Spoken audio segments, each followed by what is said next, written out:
You know, the funny thing about small talk is that most people look at it like the opening band at a concert. Something you suffer through to get to the main event. Deep conversations, the real connections. That's what we all want, right? But if you leave your phone for 2 minutes and actually looked around, you'd realize every interaction, every relationship starts with small talk.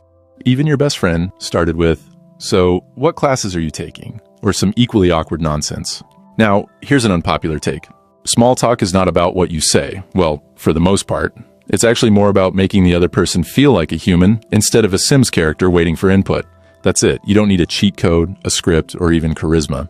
You need to learn one thing: active observation. Okay, I know it sounds like something a nerd would say, but just hear me out. Active observation is about paying attention to the person in front of you like they're the only thing that exists in that moment. Not their vibe, not their aura, just the actual tangible details.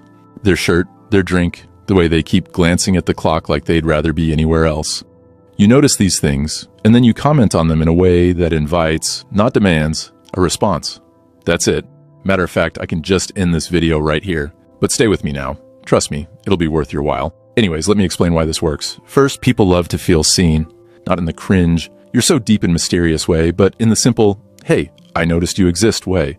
It's basic psychology. Humans are hardwired to crave acknowledgement. Second, it's disarming. When you make an observation, you're not putting pressure on them to perform. You're not hitting them with, "So what do you do?" Or, "Where do you see yourself in 5 years?" You're just tossing a ball in their direction and seeing if they want to throw it back. Here's an example. You're at a coffee shop, and the person next to you is holding a book. Most people would say, "What are you reading?" Because they think that's the polite thing to do. Wrong. That's pressure. You're asking them to explain, justify, or summarize, and no one wants to do that. Instead, you say, "That book looks like it's been through some things." Boom. You've just made an observation, and you've done it in a way that's neutral but interesting. Maybe they'll laugh and say, "Yeah, it's my third reread," or maybe they'll say, "Oh, it's terrible. I just want to finish it out of spite."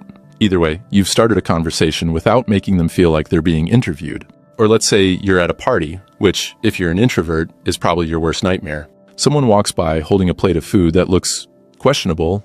Instead of ignoring them or hiding in the corner, you say, "Is that the chicken? It looks like it fought back." Again, you're not asking a question, you're making an observation, and you're doing it in a way that invites humor. Maybe they'll laugh and agree. Maybe they'll even defend the chicken. Either way, you've opened the door. The beauty of active observation is that it works everywhere. Work meetings, first dates, family gatherings, you name it. It's flexible, it's simple, and best of all, it takes the focus off you. You don't have to be charming or witty. You just have to notice stuff and point it out. Simple as that. But now that you know active observation is all about noticing the little things, patterns, details, the stuff most people gloss over,